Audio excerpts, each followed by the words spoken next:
Sony State of Play, and I can't wait for the day that Sony greenlights Team Asobi to either do a remake or finally do a sequel of Ape Escape. There's defense mode switching to attack mode, and we kick things off with the State of Play with none other than Astrobot and Team Asobi. And you know, I heard the first week sales weren't great, but now I'm hearing they're doing great, so it's great news. They actually thank us fans for the warm reception that we've been giving the game, and they told us thank you, and they said that they're gonna basically do, I think they said online gameplay, right? Let me look at my bullet points over here. Yep, it says we're getting online speed runs and 10 new rescue bots. And there's gonna be part of DLC later this year, and they said it's for free. Imagine that they're actually gonna make this free, while freaking other companies are making you upgrade from the PS4 to PS5 version for $10. Alright, Zero Dawn. Here they are giving us DLC and extra shit for free on Astrobot. That almost makes me feel like paying the extra $10 to upgrade to the $70 version that gets the extra, you know, avatars and stuff, just because of this shit they're giving us. I'm glad this game is doing great. I'm glad the reception is what it is. And I love Team Asobi for this, so definitely one of the highlights of the State of Play for me. Next up on our list is Midnight Walk, a VR game for the PS2 VR that's pretty much like the characters are made of clay, pretty much, the whole thing. And it's a pretty cute looking game. I don't play VR. I had the original PSVR. I remember I tried it with my brother, and we tried playing Skyrim on there. And I played it for like, I think 5 to 7 minutes. And when I told you that I had to take off the VR headset, put it down, and then my brother also put it on, and he had to put it down too, and we both laid down on the same bed and fell asleep like we're fucking teenagers again, as grown-ass men on the same fucking bed. That's what PSVR did to me. They made me sleep with my adult brother while I'm an adult on the same bed like we're children. And I'll never forgive Sony for that. But regardless, this game actually looks pretty cool. Looks like a cute little maybe platformer, some kind of mystery game. They didn't really show much gameplay, so I don't even know what it's about, but it looks cool. And that's all I gotta say about that. Next up, we got Hell Is Us. It's basically a girl talking in the beginning about, you know, monsters are real, and my father, you know, told me to hide and blah, blah, blah. And then they caught my father, and monsters are not outside. They're right here next to us, and blah, blah, blah. And basically, the monsters basically have no face. Like, they have this weird, like, almost like a, what's it called? Like a illusion. You know, remember on those online illusions we used to see back in the day on the internet? Like one of those faces that just like it has like steps to them. It just keeps going in and in and in. Like it's not just a blank face, like a blanket face. Like there's like a hole in his face and you can see inside, but still nothing there. The monsters look pretty cool, and they're basically a bunch of Slendermans with holes in their faces, and the game kind of looks like Assassin's Creed meets Devil May Cry. Like the main character has like the same hood on that Assassin's Creed main character does, but like it's kind of like hack and slashes a little bit with monsters. I mean, it looks decent, but not enough of it was shown for me to actually make a decision where I'm like, yo, this is a must-buy game. It's definitely not a must-buy game. It just looks like, you know, looks like a game I've seen before with a minor twist. It's alright. Next on the list, we got another VR game, and it's basically called Metro Awakening. Basically, it's a freaking Doom game, but in VR. Like, you have a gun, and you're shooting, like, demons and stuff, monsters, so it's basically Doom, but VR. It looks alright, it looks decent. If I were to try VR again, those are the kind of games I would be trying first, you know? Not something like Skyrim that's gonna make me, you know, take a nap with my brother, but it's gonna make me, you know, those are the kind of games you'd like to play, like a first-person shooter kind of VR game. Next up, we got Arch-Age Chronicles. What I jotted down here, what I remember saying is it kind of looks God of War-ish, with like big guys swinging axes and hammers and monsters shooting out lightning, like this is Monster Hunter or something. So it kind of looks God of War-ish, and it's kind of not really in that era, but kind of like, you know, I mean, it looks decent, right? But like every time I see a game that looks very familiar to a game I played already, especially a very popular game I really love played already, I'm kind of like, you know, iffy about it. It's like it doesn't make me excited to want to play. Like it didn't do enough to differentiate itself to make me be like, yo, that game, I have to try it. It was just like, yeah, I've seen this done before. I mean, it looks all right. Next up, fresh out of getting sued from Nintendo, it's Power World. And they're finally here on the PS5. The whole Xbox exclusivity shit probably ran its course already. I guess the timestamp is up or whatever. And now we're finally getting Power World of the PS5, fresh out of getting sued from Nintendo. So they're not making the lawsuit from Nintendo stop to forget on the PS5.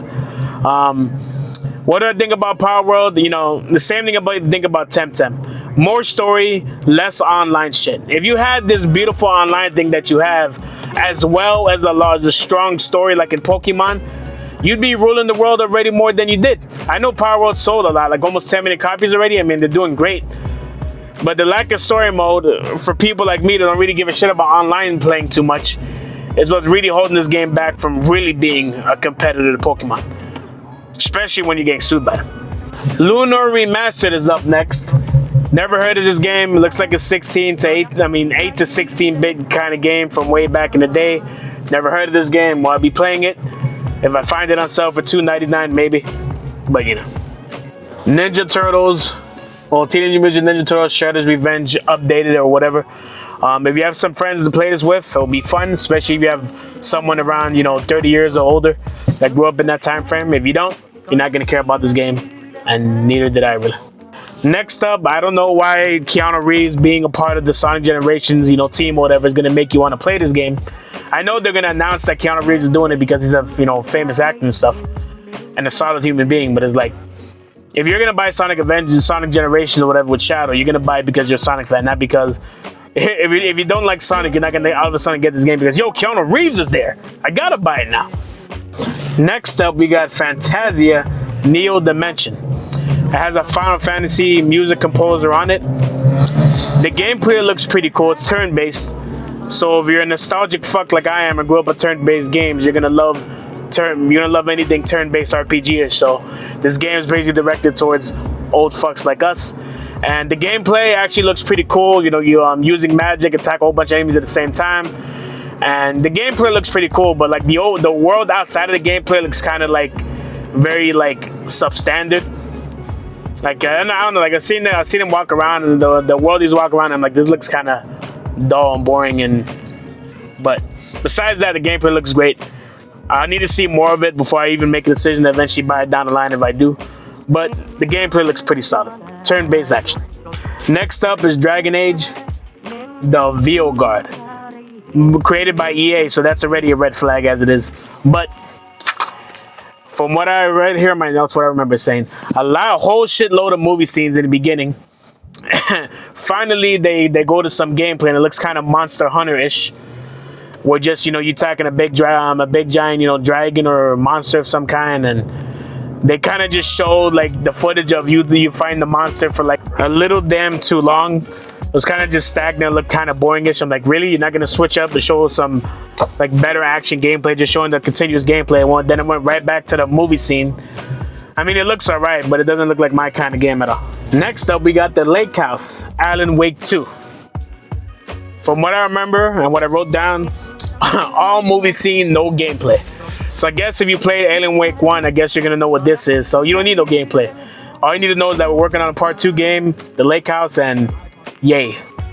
Next up, we got another VR game, first-person shooter again, called World of Assassination. From what I remember, bloody hands, opening doors, a butcher knife, and, I guess shooting a guy in the head. And it looks like 007 GoldenEye, it really does. Even down to the graphics. It really does look like 007, but VR version. So we have a Doom VR game, and now we have a 007 GoldenEye-esque VR game. It looks decent. Next up, we got Soul Reaver. The first thing I noticed, I'm like, this looks like a PS2 graphics game. And sure enough, it was a remaster. Legacy of Kain is a Soul Reaver remaster 1 and 2. And the main character, all I remember from this game is the main character looks badass. And now I know why, because it was a PS2 game. And it has a release date of December 10th. Looks pretty cool. If I'm ever in a PS2 mood, I'll definitely pick this game up and get some playing in. Next up, we got a PS1 inspired scary game called Fear the Spotlight, coming to PS4 and PS5. Still find it hilarious that this midway in the PS5 console generation, we're still getting PS4 games come out. And basically, very, very little gameplay, very little to show. So can't really have an opinion on it, If it's a scary game, then I might like it. Next up, we got Towers of Gazba. And it has a November 2024 early access, not even a release date, but an early access, date. And basically, it builds villages and nurture ecosystem. Kind of reminds me of Harvest Moon kind of esque game. Would probably be minus the relationship stuff. But what did I think of it? It didn't really show that much game. Like, it didn't show gameplay of what they were talking about, like of nurturing and all that stuff. Like, you got to show a few seconds of gameplay to actually show like what type of things you build and stuff. It kind of just bare bones showed you a little bit, like it already made. Didn't really show you how the gameplay is really. So don't really have an opinion on it really. Next up, Lego Fortnite with dual screen added, and that's all there is to say. That's basically it. Next up, finally we got a game that I'm actually gonna buy, and I'm ready to buy, and I want to buy, and not just iffy about. I'm talking about Dynasty Warriors Origins. January 7th, 2025 release date. Finally a brand new Warriors game. Last one came out 6 years ago in 2018. That's how long ago it's been since we had not just like a Dynasty Warrior game with whatever game genre they added, like freaking Zelda or Gundam or whatever the hell. It's not another company that they're doing a Dynasty Warriors like game from. They're doing an actual Dynasty Warriors game, and the graphics look beautiful. The gameplay is the same gameplay we always love for Dynasty Warriors. The whip everyone's ass at the same time kind of gameplay that we all love. And the graphics look beautiful. It looks like it's actually some PS5 graphics over here. And I'm looking forward to it, and this is the best. Up to this point, it was the best thing on the whole State of Play so far, besides Astrobot's free DLC that's coming out. Next up, we got a brand new Monster Hunter game, Monster Hunter Wilds. February 28th release date. From what I remember, it looked gorgeous. Riding up trees with a chocobo-like creature. Cool-looking sword. Swinging around like you're Spider-Man from trees. Weapon, I remember one of the fights we're doing against a dragon, like the weapon actually like ricocheted or bounced off the monster's wing as they're attacking, like they both attacked at the same time. The graphics look beautiful and it looks like a cool game. The problem with Monster Hunter is that the same problem I have with any other game that doesn't have story mode. It doesn't have story mode.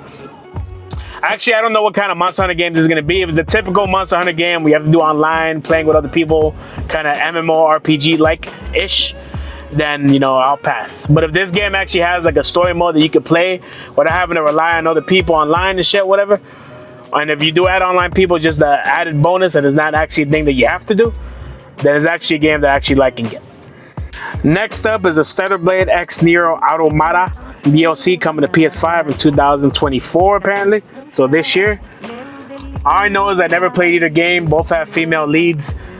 Not that that's a deterrent or whatever, but I just never played any game. I know I always heard about Nier Automata being very good and everyone high praising that. So if I ever do play any of these games, I'll probably play Nier Automata first before I even try this DLC of any kind. Next up, we got PS Classics coming to the PS Classic. What I think is the PS Premium Edition you have to have to play the PS Classics. And basically we have Dino Crisis and Legacy of Kain coming through. Legacy of Kain, never heard of it, never played it. Dino Crisis, I remember from when you bought Resident Evil and you got the demo of Dino Crisis from Capcom. And I remember that Dino Crisis game actually looking pretty cool and looking pretty good. And if there's ever a time to ever try that game again and actually play it for the first time, it would be now on the PS5. Next up, we got Last of Us being added to the PlayStation Plus catalog. Who gives a shit? Well, 20 million bought the first Last of Us, so I'm guessing 20 million people give a shit, but not defense mode.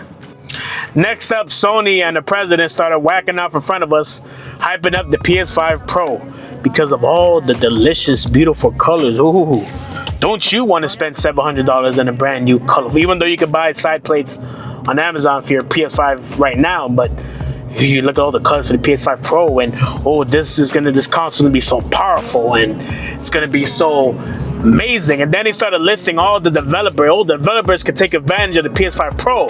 Are they going to? No, because you still have developers making games for the PS4, much less the PS5, much less the PS5 Pro. That's gonna sell 200 copies in the US and 250 copies worldwide. It's obviously gonna sell more than that, but it's not. You think developers are solely gonna make games for the PS5 Pro and then dumb it down a little bit for the PS5 and make it unplayable on the PS5 for the 50 million plus fan base? because of the hope that maybe, sorta, hopefully, by the grace of God, that people buy the PS5 Pro in a big ass abundance. And then he started listing all the games that definitely gonna get enhanced from it. Ooh, beautiful. Is it gonna get enhanced enough to freaking change the graphics from the ground up and make it look even twice as beautiful on the PS5 Pro? No. It's probably just gonna increase the frame rate a little bit and maybe get away with some glitches. All it's gonna do is heighten the specs to its fullest, where it plays more cleaner. Which in that case, you're probably already a PC gamer and you're probably already playing on the PC, so why even bother?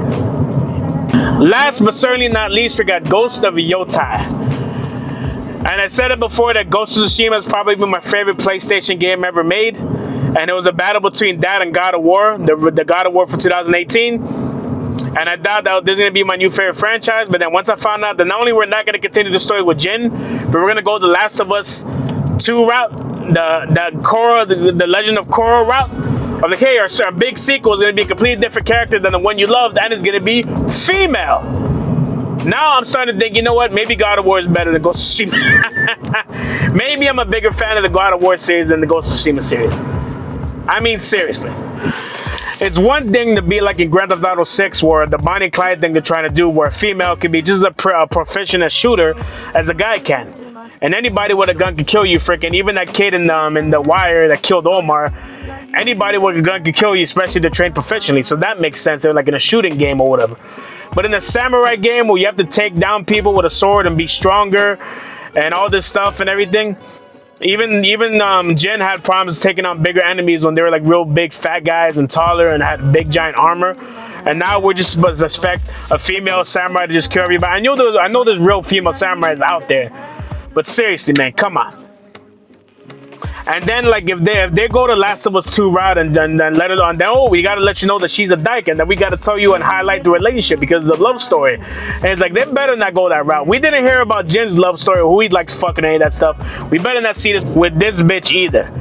Keep it simple. If they do the same gameplay and make an interesting story without having to know about her freaking sex life, then the game will be fine. But they better acknowledge like that she's a woman, Mulan style. You know the Disney movie Mulan? They better acknowledge the fact that she's a female and have the opponents laugh at her, and then she shows them by killing them. And like, if they go the Mulan route, then it'll be fine. Or maybe she pretends she's a guy and they don't know. Like, if they go on that route, it'll be fine. But if they do this whole female empowerment, I'm killing all of you because I'm a badass female, I need no man bullshit, then despite my tremendous love for Ghost of Tsushima, I won't even bother getting this game. There's attack mode, switching back to defense mode, and I'm out. Peace. This is defense mode, once again switching to attack mode because I forgot to mention Horizon Zero Dawn. I mentioned it earlier and then I've completely skipped over here. Basically, to come up with a Lego game, looks cute, but whatever, it's a Lego game. It's for kids. If I had a kid, I'd probably like it. Horizon Zero Dawn is being remastered, as I said earlier, for if you have the PS4 version, give them $10, they'll give you the PS5 version enhanced. So, whack. Now, attack mode is back to defense mode, I'm out. Peace.